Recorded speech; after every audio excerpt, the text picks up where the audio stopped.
show and threw it out the window.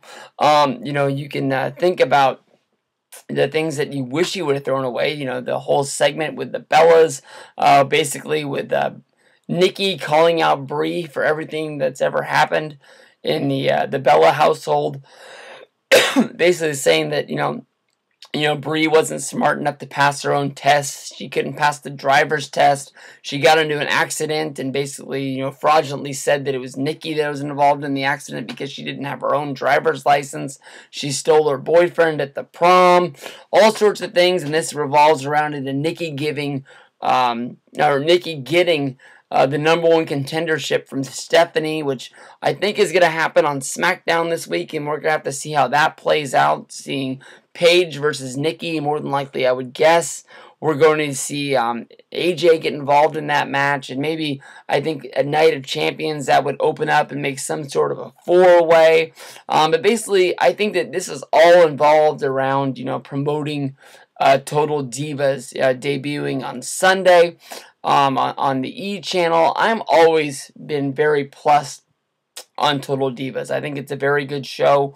I always sit down and I watch the 1 hour show, and when it's over, I always feel like I only watched a half-hour show. I never really get to the point with Total Divas where I just feel like I've seen too much. It's very entertaining, whoever writes it, whoever sits it down. It's very not real. I've been lucky enough to be in certain places and seen where they've been. I actually stayed in the same hotel they did. When I went to LA a few years ago on accident, when me and my family were leaving to go for our first day of Disneyland after a SummerSlam excursion with my friends, they were Total Divas, and they were shooting scenes as they were leaving, to go out on the road. We got to see shots that they never even used on the television show, where the redhead was saying goodbye to her boyfriend, and basically you saw the girls standing off to the side that she was going to be riding with, acting like they weren't even riding there. They made it look like she drove off on her own when basically she drove about 15 feet, stopped, put it in reverse, came back, and Natalia and JoJo got in the car, and then they really drove off. And then, honestly, the boyfriend just awkwardly just stood there in the parking lot for a long-ass time.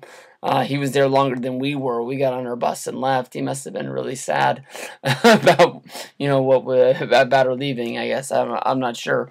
But, I'm not going to say that Total Divas sucks. But, basically, they've done 2 seasons of Total Divas. They've got good ratings on the show. They've been lucky enough that E has picked them up and they've extended them. And, E seems like they're really behind the show, and they've never really stuck their nose into the business. And everything that I've read about what's going down is that basically, E asked for this sort of a thing. They wanted to make the show this season about Nikki versus Brie, them not being, together. We've also seen the Funkadactyls get split up, where they basically had a fight on one show that was horrible.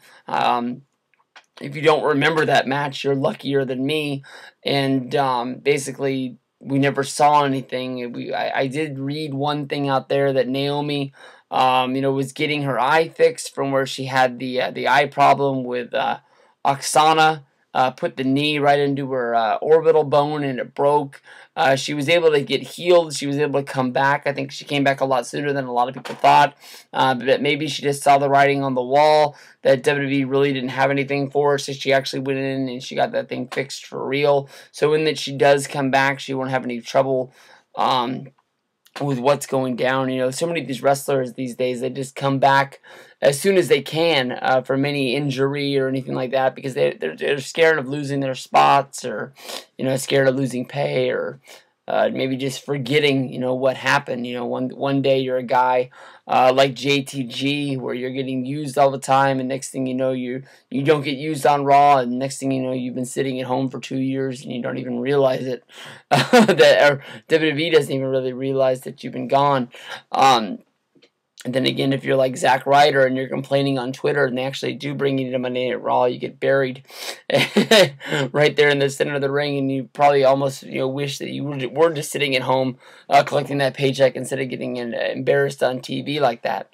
I think that what they're moving towards might be all right if they just have a normal maybe what I think they're going to do is some sort of a four-way at the pay-per-view. I really wish they would just sort of settle down on Paige versus AJ, but then again, they don't want to run with two Divas matches on the pay-per-view, I'm guessing, so maybe they're just trying to move all the girls into one match, especially when they're trying to focus on Total Divas. Paige and AJ aren't even girls that are on the show. I don't know why they didn't put AJ on there. When Total Divas debuted, AJ was one of the most popular characters in WWE, and think if they would have went in that direction and they would have locked her up, I don't think they would have known where the world was going to end up. But just think, I mean, you would have AJ on there, and she's involved.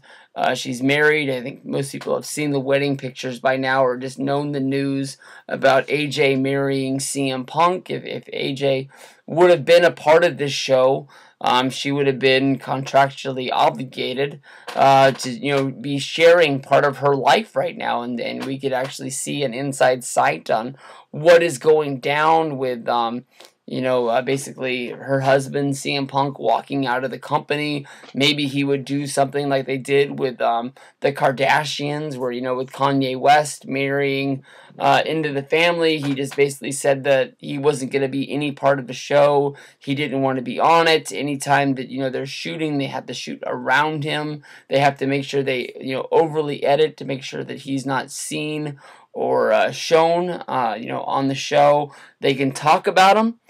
They can mention him, but they can't show him. Maybe it's something like that, and at least we'd be able to get some sort of an understanding on what is going on there, because I think that's one of the biggest wrestling topics that it is out there these days about what is going down with CM Punk.